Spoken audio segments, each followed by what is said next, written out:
విజయదశమి సందర్భంగా మీరు విజయం సాధించాలని కోరుకుంటూ హరీష్ అకాడమీ అందిస్తోంది అన్ని ఆన్లైన్ కోర్సులపై భారీ discount offers. Group 2, 3, 4 and SI constable, CDPO, EO and DAO full course ఏదైనా 2000 రూపాయలు మాత్రమే. గ్రూప్ 1, 2, 3, 4 అండ్ SI కానిస్టేబుల్ 6 కోర్సులు కలిగి ఉన్న కాంబో ప్యాక్ ఇప్పుడు కేవలం 2200 రూపాయలు మాత్రమే. All exams and all subjects test series 99 రూపాయలు మాత్రమే. ఈ అన్ని కోర్సుల వ్యాలిడిటీ 1 సంవత్సరం. ఈ ఆఫర్ సెప్టెంబర్ 26 నుండి అక్టోబర్ 5 వరకు మాత్రమే. ఈ బంపర్ ఆఫర్ మిస్ చేసుకోకండి. లెజెండరీ ఫ్యాకల్టీచే ఖచ్చితంగా జాబ్ సాధించే విధంగా రూపొందించబడిన online classes.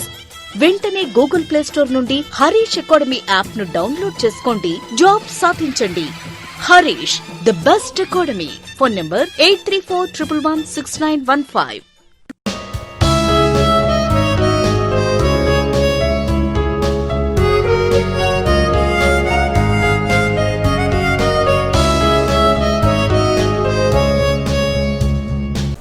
Hi friends, welcome to Harish academy. ఈరోజు వార్తలు నిలిచిన జాతీయ, అంతర్జాతీయ, రాష్ట్రీయ అంశాల గురించి, వార్తలు నిలిచిన వ్యక్తులు, అవార్డులు, పుస్తకాలు, మరి క్రీడా సంబంధిత సమాచారం ఒక్కొక్క అంశాన్ని వివరంగా తెలుసుకుందాం. ఈరోజు ఫస్ట్ టాపిక్ వచ్చేసి ఇటీవల తరచూ బద్దలవుతూ చుట్టుపక్కల ప్రాంతాలకి సమస్యాత్మకంగా మారి వార్తలు నిలిచిన టోంగా అగ్నిపర్వతం మరొకసారి వార్తలు నిలిచింది. టోంగా అగ్నిపర్వతం వెరీ వెరీ ఇంపార్టెంట్ టాపిక్, పేరు గుర్తుంచుకోండి. ఇటీవల తరచూ బద్దలవుతున్నా అంటున్నాను. ఒక తీవ్ర విపత్తుగా మారి వార్తలు నిలిచిన టోంగా అగ్నిపర్వతం బద్దలవ్వడం అనే అంశాన్ని మనం గడిచిన జనవరి 2022లో డిస్కస్ చేయడం జరిగింది. జనవరి 15th అరౌండ్ ఆ డేట్స్లో ఈ అగ్నిపర్వతం, ఈ క్రియాశీలక అగ్నిపర్వతం బద్దలవ్వడం అనేది ప్రపంచ దృష్టి మొత్తాన్ని కూడా ఆకర్షించింది. ఈ శతాబ్ద కాలంలోనే, గడిచిన 100 సంవత్సరాల కాలంలోనే అత్యంత తీవ్ర విపత్తుగా వార్తలు నిలిచింది ఈ అగ్నిపర్వతం బద్దలవడం. మరి అంతటి ప్రమాదకర అగ్నిపర్వతంగా వార్తలు నిలిచిన టోంగా అగ్నిపర్వతం ఎక్కడ ఉంది అంటే రిపబ్లిక్ ఆఫ్ టోంగా ఒక చిన్న కంట్రీ. ప్రాంతాన్ని కనుక అబ్జర్వ్ చేస్తే అగ్నిపర్వతాలు బద్దలైనప్పుడు వాటి యొక్క లొకేషన్ పైన మనం పాయింట్అవుట్ చేయాల్సి ఉంటుంది. మరి ఈ అగ్నిపర్వతం ఎక్కడుంది, లొకేషన్, వరల్డ్ మ్యాప్లో లొకేషన్ కనుక చూస్తే అంటే సదర్న్ పసిఫిక్ ఓషనిక్ ప్రాంతం ఏదైతే ఉంటుందో, అంటే దక్షిణ పసిఫిక్ మహాసముద్రపు ప్రాంతం ఏదైతే ఉంటుందో ఆ ప్రాంతంలో సముద్రంలో ఉన్న అగ్నిపర్వతం అండర్నీత్ ద సీ అంటారు.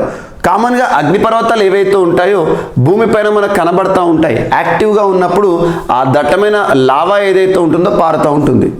కానీ ఇక్కడ టోంగా వాల్కెనో, ఈ అగ్నిపర్వతం యొక్క ప్రత్యేకత ఏంటంటే భూమిపైన లేదు. యాక్చువల్గా భూమిపైన అంటే ఏంటంటే ఇక్కడ సముద్రం లోపల ఉంది. సో మనకు సముద్ర ప్రాంతం ఏదైతే ఉంటుందో సముద్రం లోపల, వాటర్ లోపల, అండర్నీత్ ద సీ.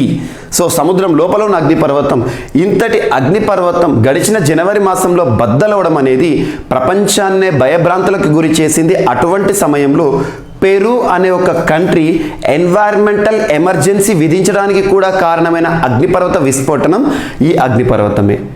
సో అటువంటి అగ్నిపర్వతం ఈరోజు మరొకసారి వార్తల్లోకి వచ్చింది, మరొకసారి బద్దలవుతూ వార్తలు నిలిచింది. సో అండర్ సీ వాల్కెనో అంటే సముద్రం లోపల ఉంటుంది. అంటే ఈ సముద్రం వాటర్ ఏదైతే బయటికి కనిపించదు మనం, కానీ దాని ప్రభావం, అది బద్దలైతే మాత్రం దాని యొక్క ప్రభావాన్ని మాత్రం మనం ఎదుర్కోవడం జరుగుతుంది. ఇది ఒకటి గుర్తుంచుకోండి. ఎందుకంటే చుట్టుపక్కల ప్రాంతాలన్నీ కూడా ఇక్కడ ఫ్రీక్ వేవ్స్ జనరేట్ అవుతాయి. ఫ్రీక్ వేవ్స్ అంటే ఏంటంటే తరంగాలు జనరేట్ అవుతాయి. చుట్టుపక్కల ప్రాంతాలు, దేశాలు ఏవైతే ఉంటాయో, చిన్న చిన్న ఐలాండ్స్ ఏవైతే ఉంటాయో అవన్నీ కూడా కంపించడం జరుగుతుంది. సునామీ ఆ ప్రాంతం మొత్తాన్ని కూడా ప్రభావం చూపించే అవకాశం ఉంటుంది. So under sea volcano eruption in Tonga was a once in a lifetime event that could warm earth surface, scientist చెప్తున్నారు. సో మరొకసారి యాక్టివ్గా వార్తలు నిలిచింది ఈ టోంగా వాల్కెనో. ఈ టోంగా వాల్కెనో యొక్క పేరు గుర్తుంచుకోండి. పూర్తి పేరు టోంగా అనేది సింపుల్ వర్డ్, మనం వాడుక భాషలో టోంగా వాల్కెనో అంటాం. అసలు పేరు వచ్చేసి హుంగా టోంగా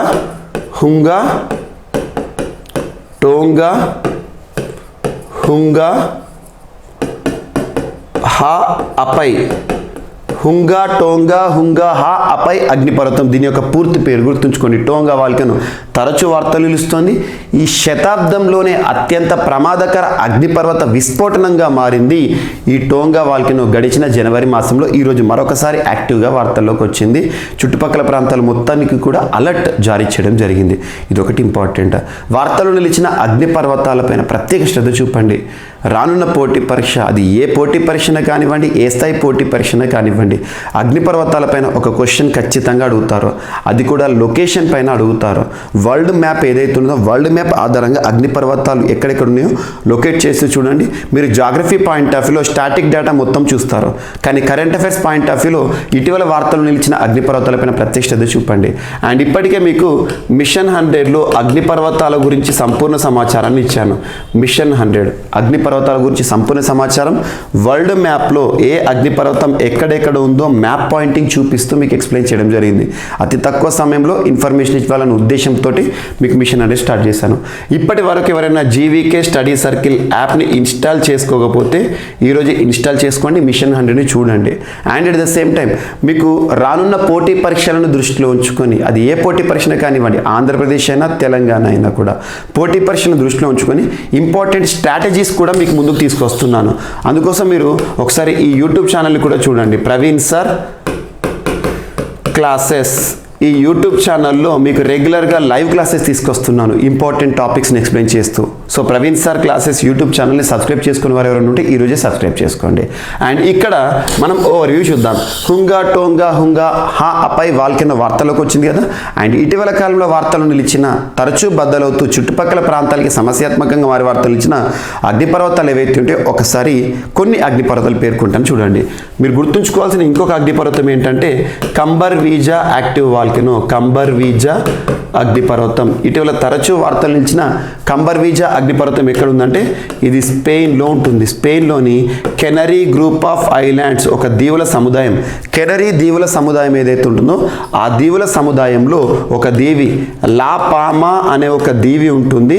ఆ దీవిలోనే ఒక క్రియాశీలక అగ్నిపర్వతం యాక్టివ్ వాల్కెనోనే కంబర్ వీజా అగ్నిపర్వతం. అండ్ నెక్స్ట్ ఇటీవల వార్తలు నిలిచిన మౌంట్ నీరాగాంగో. మౌంట్ నీరాగాంగో ఇది ఎక్కడ ఉందంటే డెమోక్రటిక్ రిపబ్లిక్ ఆఫ్ కాంగోలో ఉంది. అండ్ ఇటీవల ఇండోనేషియా తరచూ వార్తలు నిలుస్తుంది. అందులో ముఖ్యమైనవి Ili లెవటలాక్,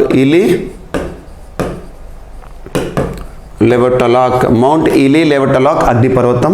and mount Merapi, mount Semeru అగ్నిపర్వతం. సో ఇటువంటి అగ్నిపర్వతాలు ఇటీవల తరచు వార్తలకు వచ్చినాయి. ఇవి ఎక్కడ ఉన్నాయంటే ఇవి ఇండోనేషియా అనగానే ఎక్కువగా విపత్తులు సంభవిస్తూ వార్తలు నిలుస్తుంది. Because the location can be seen in Pacific ring of fire. So Pacific ring of fire ఏదైతే ఉందో ఆ ప్రాంతాల్లో భూకంపాలు కానివ్వండి ఎక్కువగా విపత్తులు కనబడుతూ ఉంటాయి. సో జాగ్రత్తలు చూడండి, పసిఫిక్ రింగ్ ఆఫ్ ఫైర్ ఇవన్నీ అంటే ఏంటి టర్మినాలజీ. అండ్ నెక్స్ట్ ఇంకొకటి వచ్చేసి ఇటీవల పావులాఫ్ అగ్నిపర్వతం. పావులాఫ్ గ్రేట్ సిటికిన్ సెమిసో పొచునాయ్ అగ్నిపర్వతాలు అలస్కాకి సంబంధించి వార్తలు నిలిచాయి. అండ్ ఇటీవల మౌంట్ అసో అగ్నిపర్వతం అండ్ ఫుకుటోకు ఒకనోబా అగ్నిపర్వతం ఇవి రెండు జపాన్కి సంబంధించిన యాక్టివ్ వాల్కెనోస్ ఇటీవల వార్తలు నిలిచాయి. అండ్ వీటితో పాటు ఇటీవల కాలంలో తాల్ అగ్నిపర్వతం ఫిలిప్పీన్స్కి సంబంధించి వార్తలు నిలిచింది. బెంజిమియానీ వాల్కెనో ఇటీవల రష్యాకి సంబంధించి వార్తలు నిలిచింది. సో వార్తలు నిలిచిన అగ్నిపర్వతాలు మౌంట్ ఎట్నా ఐరోపా ఖండంలోనే అత్యంత ఎత్తైన అగ్నిపర్వతం ఇటీవల యాక్టివ్గా వార్తలు నిలిచింది, ఇటలీలో ఉంది, యూరప్. సో ఈ అగ్నిపర్వతాలు ఏవైతే ఉన్నాయో వీటితో పాటు మీకు ఆల్మోస్ట్ ఒక 20-25 వాల్కెనోస్ గురించి మీకు మిషన్ 100లో ఎక్స్ప్లెయిన్ చేశాను. ఒకసారి చూడండి. రానున్న పోటీ పరీక్ష ఏదైనా కూడా అగ్నిపర్వతాలపై క్వశ్చన్ అడుగుతారు జాగ్రఫీ పాయింట్ ఆఫ్ వ్యూలో. అండ్ నెక్స్ట్ ఈరోజు మరొక అంశం UNEP, United Nations Environment Programme. UNEP ఐక్యరాజ్య సమితి అనుబంధ సంస్థ యుఎన్ఈపి. దీని యొక్క హెడ్ క్వార్టర్ ఎక్కడ అంటే నైరోబీ ఎక్కడ ఉంది? కెన్యాలో ఉంది. సో ఐక్యరాజ్య సమితి అనుబంధ సంస్థలు వార్తలు నిలిచాయి అంటే ఖచ్చితంగా హెడ్ క్వార్టర్ని గుర్తుంచుకోండి. ఈ సంస్థ 1972లో ఏర్పాటైంది, గుర్తుంచుకోండి, June 5th. సో అవసరం లేదు, జస్ట్ యుఎన్ఈపీ హెడ్ క్వార్టర్ గుర్తుంచుకోండి చాలు. పర్యావరణ సంబంధిత అంశాలతో తరచూ వార్తలు నిలిచే సంస్థ యుఎన్ఈపీ. ఈరోజు యుఎన్ఈపీ సంస్థ ఎన్సిసి భారతదేశంలోని ఒక wing, youth wing of Indian ఆర్మీగా మనం భావించే వింగ్ ఏంటి? NCC national cadet corps 1948. So NCC national cadet corps, NCC చిన్నతనంలోనే దేశ సేవ చేస్తున్న చిన్నారులు, youth wing of Indian army అంటారు. ఇప్పటికే వీరు ఎన్సిసి వారు పునీత్ సాగర్ అభియాన్ అనే ఒక ప్రోగ్రామ్ని లాంచ్ చేశారు. Puneet Sagar Abhiyan, each and every word meaning చూస్తే మనకు ఆటోమేటిక్గా అర్థమవుతుంది. పునీత్ సాగర్, సాగర్ అంటే సముద్రం, పునీత్ అంటే క్లీన్లీనెస్, అభియాన్ అంటే కార్యక్రమం. సాగర ప్రాంతాలు, వాటర్ ఏరియాస్, భారతదేశంలో జలాశయాలు ఏవైతే ఉంటాయో, నీటికి సంబంధించిన ప్రాంతాలు ఏవైతే ఉంటాయో ఆ చుట్టుపక్కల ప్రాంతాల్లో ప్లాస్టిక్ పొల్యూషన్ మొత్తాన్ని కూడా అంతమొందించడం, ప్లాస్టిక్ పొల్యూషన్ జరగకుండా ప్లాస్టిక్ని సేకరించడం, అలా పునీత్ సాగర్ అభియాన్ ఇలాంటి ప్రోగ్రామ్స్ని ఎన్సిసి ఇప్పటికీ అమలు చేస్తుంది. సో ఇప్పుడు ఎన్సిసి మరియు యుఎన్ఈపీ మధ్య కుదిరిన ఒప్పందం ఏంటంటే భారతదేశంలో ప్లాస్టిక్ పొల్యూషన్ మొత్తాన్ని కూడా అంతమొందించడానికి వీరిద్దరు కూడా చర్యలు తీసుకుంటూ ఉంటారు. పర్యావరణ సంస్థ అండ్ భారతదేశంలో youth wing of Indian army NCC. ఇటీవల పర్యావరణ కాలుష్యం, ముఖ్యంగా ప్లాస్టిక్ పొల్యూషన్ని అంతమొందించడానికి ఎన్సిసి ఏ అంతర్జాతీయ సంస్థతో ఒప్పందం కుదుర్చుకుంది అంటే UNEP. Very very important. And ఇటీవల యుఎన్ఈపీ తరచు వార్తలకు వస్తుంది. భారతదేశంలోనే మొట్టమొదటి రాష్ట్రంగా లాస్ట్ ఒక 6 months బ్యాక్ మనం బీహార్ రాష్ట్రం గురించి చూసాం. బీహార్ రాష్ట్రం యుఎన్ఈపీతో ఒప్పందం కుదుర్చుకున్న మొట్టమొదటి రాష్ట్రం.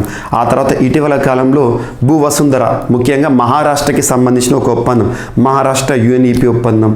సో ఇవన్నీ కూడా ఇంపార్టెంట్. యుఎన్ఈపీ పైన క్వశ్చన్ ఈసారి ఎక్స్పెక్ట్ చేయొచ్చు, ఎందుకంటే 50 years ముగిసింది, 50 సంవత్సరాల యుఎన్ఈపీ కాబట్టి. అండ్ నెక్స్ట్ అపెడా సంస్థ. అపెడా అంటే agriculture and processed foods exports development authority. Agriculture and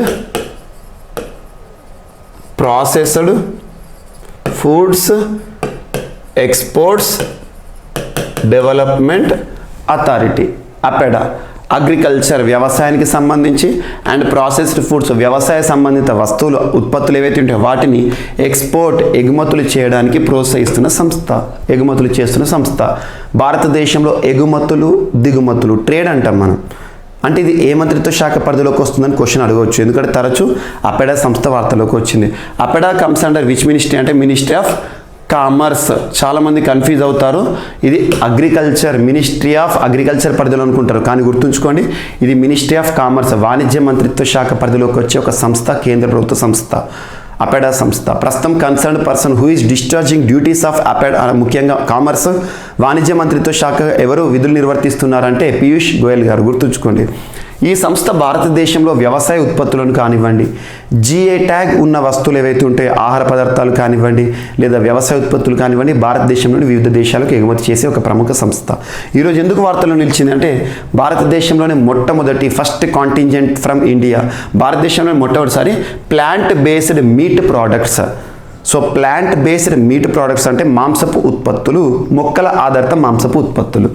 వీటిని గుజరాత్ నుండి కాలిఫోర్నియాకు పంపిస్తుంది. ఇప్పటివరకు చరిత్రలో మొదటిసారి గుజరాత్ రాష్ట్రం నుండి తయారైన ప్లాంట్ బేస్డ్ మీట్ ప్రోడక్ట్స్ ఏవైతే ఉంటాయో, సో మొక్కల ఆధారితంగా తయారు చేయబడిన మాంసపు ఉత్పత్తులు ఏవైతే ఉంటాయో గుజరాత్ రాష్ట్రాన్ని కాలిఫోర్నియాకి ఎగుమతి చేస్తున్న సంస్థ APEDA. And at the same time దీన్ని ఏమంటారంటే ఏ కేటగిరీలో పెట్టారంటే దీన్ని వేగాన్ ఫుడ్ కేటగిరీ. ఎందుకంటే అపెడా సంస్థ భారతదేశం నుండి వివిధ ఉత్పత్తులను ఎగుమతి చేస్తున్నప్పుడు కొన్ని కేటగిరీస్ ఉంటాయి, ఈ ప్రోడక్ట్ ఈ కేటగిరీలో ఉంటుందని. మరి ఇప్పుడు ఎగుమతి చేస్తున్న ఫుడ్ ప్రోడక్ట్ ఏదైతే ఉంటుందో ఏ కేటగిరీలో ఉందంటే vegan food category.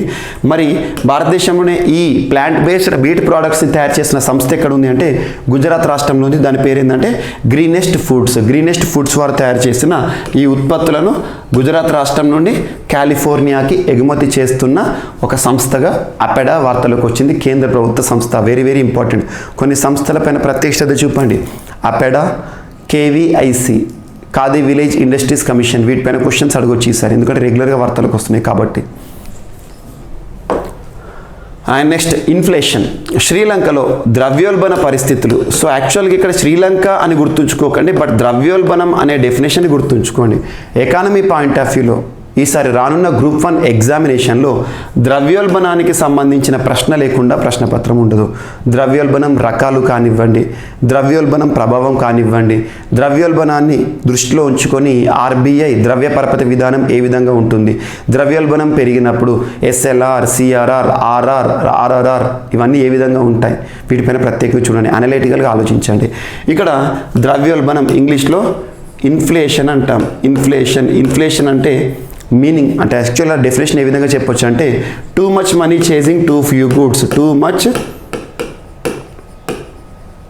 Money chasing two few goods. అత్యంత ఎక్కువ డబ్బులు అతి తక్కువ వస్తువులను కొనుగోలు చేయడం. ఉదాహరణకి ఈ పెన్ను ఒక 10 సంవత్సరాల కింద 10 రూపాయలు ఉందనుకోండి రేటు. ఇదే పెన్ను, ఇదే సంస్థ తయారు చేసిన పెన్ను ఇదే సైజులో ఇదే క్వాలిటీతో యాజ్ ఇట్ ఈస్ 2022 సంవత్సరంలో ఈ పెన్ను ధర ఒక 50 రూపాయలు ఉంది.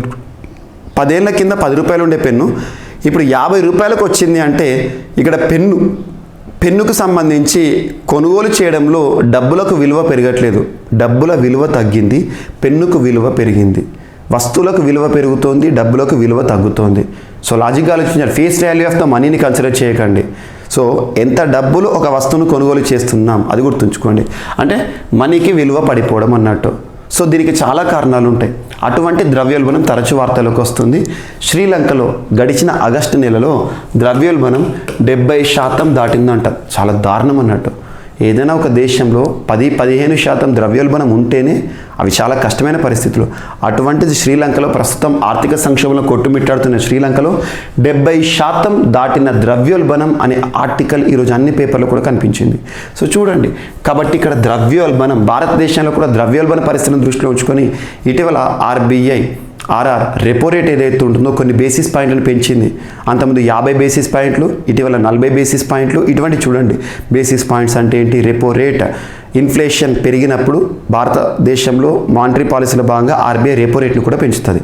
సో ఇటువంటివి కాన్సిక్వెన్సెస్ చూడండి, అనలిటికల్గా ఆలోచించండి. సో ఇక శ్రీలంక పైన ప్రత్యేక శ్రద్ధ చూపండి. రానున్న ఏ పోటీ పరీక్షను కూడా శ్రీలంక పైన ఒక క్వశ్చన్ అడుగుతారు. ఇండియా శ్రీలంక సంబంధాలే కావచ్చు, శ్రీలంకలో నిర్మితమవుతున్న భారత ప్రోత్సాహక పథకాలే కావచ్చు, ఇటువంటి భారత్ చేస్తున్న ఆర్థిక సాయమే కావచ్చు, శ్రీలంకకు తమిళనాడు చేసిన సాయం కావచ్చు. అండ్ ఇటీవల శ్రీలంక అసలు ఈ పరిస్థితిలో కొట్టుమిట్టాడుకోవడానికి కారణం ఏంటో చూడండి. And next pentagon. యాక్చువల్గా భారత్ అమెరికా సంయుక్తంగా డ్రోన్ల రూపకల్పనకి సంబంధించిన ఒక ప్రకటన ఈరోజు వార్తలు నిలిచింది. భారత్, అమెరికా మరియు ఇండియా ఈ 2 దేశాలు కలిసి సంయుక్తంగా డ్రోన్లను తయారు చేస్తున్నాయి. అంటే ముఖ్యంగా రక్షణ శాఖ పరిధికి సంబంధించి డ్రోన్లు ప్రస్తుతం the dependency on drones is increasing nowadays. అంటే డ్రోన్ల పైన మనుషులు ఆధారపడడం అనేది విపరీతంగా పెరుగుతుంది. ఇటువంటి పరిస్థితులను దృష్టిలో ఉంచుకొని డ్రోన్లు ముఖ్యంగా రక్షణ రంగానికి ఉపయోగపడే డ్రోన్లను 2 దేశాలు కలిసి తయారు చేయబోతున్నాయంట. భారత్, అమెరికా సమిష్టిగా డ్రోన్లను రూపొందించనున్నాయి. ఈ విషయాన్ని అమెరికా రక్షణ శాఖ మిలిటరీ పర్పస్ ఇండో పసిఫిక్ భద్రతా విభాగంలో అసిస్టెంట్ డిఫెన్స్ వారు చెప్పారు. చైనాకు చెక్ పెట్టేందుకు వీలుగా భారత్తో సంబంధాలను పటిష్టం చేసుకుంటున్నట్లు ఆయన వెల్లడించారు. భారత్ వీటిని తయారు చేసి ఈ ప్రాంతం అంటే ఏ ప్రాంతం, సో ముఖ్యంగా ఇండో పసిఫిక్ ప్రాంతం అనుకోండి. సో ఈ ప్రాంతంలో మిగిలిన దేశాలకు ఎగుమతి చేయవచ్చని అమెరికా తెలిపింది. మీడియా, రక్షణ రంగ నిపుణుల వద్ద ఆయన ఈ వ్యాఖ్యలు చేశారు. ఏం లేదు, రక్షణ శాఖ సంబంధించిన ఒక ప్రతినిధి ఈ అంశాన్ని ప్రకటించారు. భారత్, అమెరికా కలిసి డ్రోన్లను తయారు చేస్తే అంటే దేన్ని చెక్ పెట్టేందుకు, చైనాని. మరి డ్రోన్లను తయారు చేసి భారత్ అవసరాలే కాదు, ఈ చుట్టుపక్కల చిన్న దేశాలు ఏవైతే ఉంటాయో, ఇండియన్ ఓషన్ కంట్రీస్ ఏవైతే ఉంటాయో అండ్ భారతదేశంతో సరిహద్దు పంచుకుంటున్న మిగతా దేశాలు ఏవైతే ఉంటాయో వాటికి ఎగుమతి చేయడమే ప్రత్యేక అజెండా, గుర్తుంచుకోండి. అండ్ నెక్స్ట్ పేదరికంపై పోరుకు దాదాపు 10,260 కోట్ల రూపాయల విరాణాన్ని గేట్స్ ఫౌండేషన్ దాతృత్వంగా చేసింది. Bill gates foundation, bill and Melinda gates అంటాం మనం. సో సామాజిక అసమానతలు, రీజనల్ ఇన్ఈక్వాలిటీస్ అంటాం. సామాజిక అసమానతలు, పేదరికాన్ని రూపుమాపడానికి Bill and Melinda Gates foundation మరొకసారి దాతృత్వాన్ని చాటుకుంది. ప్రపంచవ్యాప్తంగా వీటిపై పోరాడేందుకు సుమారు 10,260 కోట్లను ఆర్థిక సాయంగా ప్రకటించింది. ప్రపంచవ్యాప్తంగా 300 మంది యంగ్ చేంజ్ మేకర్స్తో ఆ సంస్థ 2 రోజుల పాటు న్యూయార్క్లోని లింకన్లో నిర్వహించిన సమావేశం బుధవారం ముగిసిందంట. అండ్ సమావేశంలో విడుదల చేసిన వార్షిక గోల్ కీపర్స్ నివేదికలో Bill and Melinda Gates Foundation ఈ భారీ విరాళాన్ని ప్రకటించింది. జస్ట్ గుర్తుంచుకోండి, పేదరికంపై పోరు కోసం Bill and Melinda Gates Foundation చేసిన దాతృత్వం. అండ్ నెక్స్ట్ ఇండియన్ రైల్వేస్ సంబంధించి ఇండియన్ రైల్వేస్ వారు అభివృద్ధి చేస్తున్న ఒక అధునాతన టెక్నాలజీ ఇస్రో సహకారంతో. ISRO very very important. So ISRO భారతదేశంలో అంతరిక్ష పరిశోధనలు చేస్తున్న సంస్థ, భారత అంతరిక్ష పరిశోధన సంస్థ, Indian Space Research Organisation. So ISRO మరియు ఇండియన్ రైల్వేస్ సంయుక్తంగా తయారు చేస్తున్న అభివృద్ధి చేస్తున్న ఒక technology real time train transformation system. Real time train information system, transformation కాదు, real time train information system. Information అంటే సమాచారం, సిస్టమ్ అంటే వ్యవస్థ, రియల్ టైం అంటే వాస్తవిక సమయం. ఉదాహరణకి మనం రైలు ప్రయాణం చేయాలనుకున్నప్పుడు, రైలు బుక్ చేసుకున్నప్పుడు రైల్వే స్టేషన్కి వెళ్ళే ముందు ఇంటి నుండి మనం చూస్తూ ఉంటాం, ముఖ్యంగా ఆ ట్రైన్ లొకేషన్ ఎక్కడ ఉంది అని చెప్పేసి మనం చూస్తూ ఉంటాం. ఆ సమయం ఆధారంగానే మనం ఆన్లైన్ టెక్నాలజీ ఇప్పుడు పెరిగింది కాబట్టి డైరెక్ట్ ట్రైన్ ఎప్పుడు వస్తుందో మనకు తెలుస్తుంది, ఆ సమయానికి రైల్వే స్టేషన్కి మనం రీచ్ అవుతాం. బట్ ఇక్కడ చిన్న డిలే ఏం జరుగుతుందంటే కొన్ని సమయాలు అన్ని సమయాలు కూడా రైల్వేకి సంబంధించి రైల్ మూమెంట్ ఏదైతే ఉంటుందో, ఒక ప్రాంతం నుండి ఒక ప్రాంతానికి వెళ్తున్న రైలు, ఒక స్టేషన్ నుండి ఇంకొక స్టేషన్ దాటుతున్న రైలు సమాచారం మనకు రావడానికి, అప్డేట్ అవ్వడానికి కొంత సమయం తీసుకుంటుంది. అది నిమిషాల్లో సమయం పడుతుంది. సో ఇటువంటి పరిస్థితిని దృష్టిలో ఉంచుకొని రియల్ టైం ట్రైన్ ఏ ప్రాంతం నుండి అయితే ప్రయాణిస్తుందో ఆ ప్రాంతానికి సంబంధించి ఆ లొకేషన్ని మనకు జస్ట్ వితిన్ 30 సెకండ్స్లోనే ట్రైన్ యొక్క లొకేషన్ని తెలుసుకునేందుకు అధునాతనమైన సాంకేతికత ఇది. ఈ సాంకేతికతను ఇండియన్ రైల్వేస్ వారు అతి త్వరలో యూజ్ చేయబోతున్నారు. దీనికి సహకారం అందిస్తున్న సంస్థ ఇస్రో. సో ఇప్పటి వరకు జరుగుతున్న సాంకేతికత ఏదంటే కొంత డిలే జరుగుతుంది. కొన్ని సందర్భాల్లో హాఫ్ అన్ అవర్ 1 అవర్ కూడా అప్డేట్ అవుతుంది. అంటే ఒక ట్రైన్ పలానా ABCDE ఇవి రైల్వే స్టేషన్స్ అనుకుంటే, బి నుండి సికి చేరిన రైలు డికి ఎప్పుడు వస్తుందని తెలుసుకోవడానికి మనం ఏం చేస్తాము, యాప్ ద్వారా చూస్తాము. బట్ ఇక్కడ ఇన్ఫర్మేషన్ ఏదైతే ఉంటుందో ఈ సి అనే రైల్వే స్టేషన్ దాటిన తర్వాత, ట్రైన్ దాటిన తర్వాత మనకు సమాచారం రావడానికి అప్డేట్ అనేది టైం పడుతుంది. ఆ సమయాన్ని దృష్టిలో ఉంచుకొని జస్ట్ వితిన్ 30 సెకండ్స్లోనే ట్రైన్ ఎక్కడ ఏ ప్రాంతం నుండి వెళుతుందో ఆ ప్రాంతం దాటాక 30 సెకండ్స్లోనే మనము ఇక్కడ అప్డేట్ చూడవచ్చు. అటువంటి ఒక technology real time train information system Indian railways ISRO అని గుర్తుంచుకోండి చాలు. అండ్ నెక్స్ట్ ఈరోజు క్రీడలకి సంబంధించి ఒక అంశం వెన్యూస్ అండ్ షెడ్యూల్ వార్తలోకి వచ్చింది. So venues for the next 2 world test championships. World test championship ప్రపంచ చరిత్రలో మొట్టమొదటి టెస్ట్ ఛాంపియన్షిప్ని మనం గత సంవత్సరం చూసాము. లాస్ట్ ఇయర్ న్యూజిలాండ్ గెలుపొందింది ఇండియా పైన వరల్డ్ టెస్ట్ ఛాంపియన్షిప్. సో చాలా ఇంపార్టెంట్. ఎంత ఇంపార్టెంట్ అంటే గడిచిన UPSC civil services preliminary examination last 2021 October 10th రోజున జరిగిన ఎగ్జామినేషన్లో వరల్డ్ టెస్ట్ ఛాంపియన్షిప్ పైన క్వశ్చన్ అడిగారు. రానున్న ఏ పోటీ పరీక్ష, రాష్ట్ర స్థాయిలో జరిగే పోటీ పరీక్షలపైన కూడా క్రీడలకి ప్రాధాన్యత పెరగబోతుంది. క్రీడలపైన ప్రత్యేకంగా చూడండి.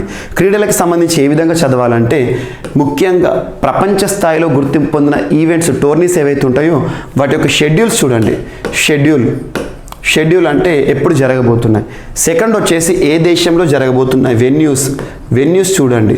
ఈ 2 పాయింట్లపైన క్వశ్చన్స్ అడుగుతారు. కొన్ని ప్రతిష్టాత్మక క్రీడలు ముగిసినట్లయితే ఆ క్రీడలపైన ప్రత్యక్షత చూపండి, వీటిపైన కూడా క్వశ్చన్స్ అడుగుతారు. అండ్ ఇక్కడ మనం అబ్జర్వ్ చేయాల్సింది ఏంటంటే ప్రత్యేకంగా ఈ షెడ్యూల్స్, వెన్యూస్ ఏవైతే ఉంటాయో వీటికి సంబంధించి ఆల్రెడీ మీకు మిషన్ 100లో టోటల్ సంపూర్ణ సమాచారం అన్ని క్రీడలకి సంబంధించి ఆల్మోస్ట్ అన్ని ప్రపంచ క్రీడలకు సంబంధించి షెడ్యూల్స్, అవి జరగనున్న ప్రాంతాలన్నింటినీ కూడా మీకు మిషన్ 100 రూపంలో తీసుకురావడం జరిగింది. సో రానున్న ఏ పోటీ పరీక్షలైనా కూడా ఇది చాలా ఇంపార్టెంట్ వీడియో, చూడండి ఒకసారి. ఇక్కడ మనము ఒక వెన్యూ అండ్ షెడ్యూల్ చూద్దాం. వెన్యూస్ అంటే ఎక్కడ జరగబోతున్నాయి. The world test championship 2023 2023 final ఎక్కడ జరగబోతోంది, ఓవల్లో జరగబోతోంది. ఓవల్ అంటే ఇంగ్లాండ్. అండ్ వైల్ 2025 ఫైనల్ ఎక్కడ జరగబోతుందట, లార్డ్స్లో జరగబోతుందట. జస్ట్ గుర్తుంచుకోండి, 2023 ఫైనల్ మ్యాచ్ ఓవల్లో, 2025 ఫైనల్ మ్యాచ్ లార్డ్స్లో జరగబోతోంది. దీనికి సంబంధించిన అధికారిక ప్రకటనని ICC, international cricket council, ICC అంతర్జాతీయ క్రికెట్ మండలి వారు ప్రకటించారు. క్రికెట్కి సంబంధించి ఏ రకమైన అధికారిక సమాచారాన్ని ప్రకటించే సంస్థ అంతర్జాతీయ క్రికెట్ నిర్వహణ నియంత్రణ సంస్థ ఐసీసీ. అదే ఒక్కొక్క దేశానికి ఒక్కొక్క కంట్రోల్ బాడీ ఉంటుంది. భారతదేశంలో బీసీసీఐ లాగా గుర్తుంచుకోండి. అండ్ నెక్స్ట్, ఈరోజు వార్తల్లో వ్యక్తుల్లో ఒక పర్సన్, తన పేరు గుర్తుంచుకోండి, రాజీవ్ బహల్. ఏ సంస్థకి సంబంధించిన వెరీ వెరీ ఇంపార్టెంట్, ఇటీవల ఐసీఎంఆర్ తరచు వార్తలకు వచ్చింది. Indian council of medical research ఈ కరోనా విపత్కర సమయంలో తరచు వార్తలకు వచ్చింది. ఐసీఎంఆర్ డైరెక్టర్గా, నూతన డైరెక్టర్ జనరల్గా రాజీవ్ బహల్ గారు ఈరోజు వార్తలకు వచ్చారు. సో భారత వైద్య పరిశోధన మండలి డైరెక్టర్ జనరల్, కేంద్ర ప్రభుత్వ ఆరోగ్య పరిశోధన విభాగం కార్యదర్శిగా డాక్టర్ రాజీవ్ బహల్ నియమితులయ్యారు. అండ్ నెక్స్ట్ వచ్చేసి 3 ఏళ్ల పాటు ఆయన ఈ బాధ్యతలు నిర్వర్తించనున్నారు. ఈ నియామకానికి క్యాబినెట్ అపాయింట్మెంట్స్ కమిటీ, కేంద్ర ప్రభుత్వ నియామకాలన్నీ నిర్వహించే సంస్థ ఆమోదముద్ర వేసింది. శిక్షణ వ్యవహారాల శాఖ గత శుక్రవారం ఈ సమాచారం తెలిపింది. గుర్తుంచుకోండి, జస్ట్ పాయింట్ గుర్తుంచుకోండి, ఐసీఎంఆర్ నూతన డైరెక్టర్ జనరల్గా రాజీవ్ బహల్ 3 ఏళ్ల పాటు ఉంటాడు. అండ్ ఈరోజు వార్తలు ఇచ్చిన మరొక పర్సన్, క్రీడలకి సంబంధించి భారతదేశంలో హాకీ క్రీడను నిర్వహిస్తున్న సంస్థ హాకీ ఇండియా. హాకీ ఇండియా సంస్థ భారతదేశంలో ఒక సంస్థ.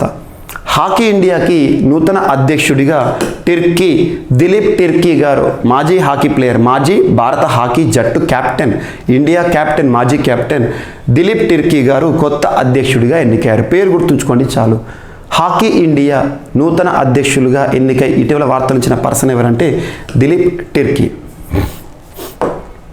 అండ్ నెక్స్ట్, ఈరోజు వార్తలు ఇచ్చిన ఒక పుస్తకం సబ్కా సాత్ సబ్కా వికాస్ సబ్కా విశ్వాస్ అనే ఒక పుస్తకాన్ని భారత మాజీ ఉపరాష్ట్రపతి వెంకయ్య నాయుడు గారు లాంచ్ చేశారు. ఇందులో ముఖ్యంగా నరేంద్ర మోదీ గారికి సంబంధించిన కొన్ని ప్రముఖమైన అనౌన్స్మెంట్స్ కానివ్వండి, ప్రముఖమైన సమావేశాలకి సంబంధించిన ప్రసంగాలు కానివ్వండి, మన్ కీ బాత్ ప్రసంగాలు కానివ్వండి, వీటన్నిటినీ కూడా సంకలనం చేయబడిన పుస్తకం. గుర్తుంచుకోండి, ఎగ్జామ్లో అడగొచ్చు. ఇటీవల వార్తలు ఇచ్చిన సబ్కా సాత్ సబ్కా వికాస్ సబ్కా విశ్వాస్ ఎవరికి సంబంధించిన ప్రసంగాల యొక్క సంపుటి అంటే నరేంద్ర మోదీ గారు, భారత ప్రధాని. ఎవరు లాంచ్ చేశారంటే వెంకయ్య నాయుడు గారు. సో ఇది ఈరోజు వార్తలు నిలిచిన పుస్తకం. సో ఇవి ఈరోజు వార్తలు నిలిచిన అంశాలు. ఒకసారి ర్యాపిడ్ రౌండ్ చూస్తే, సో ఈరోజు టోంగా వాల్కెనో మరొకసారి వార్తలు నిలిచింది. రిపబ్లిక్ ఆఫ్ టోంగాకి సంబంధించి యుఎన్ఈపి మరియు ఎన్సీసీ మధ్య కుదిరిన ఒప్పందం.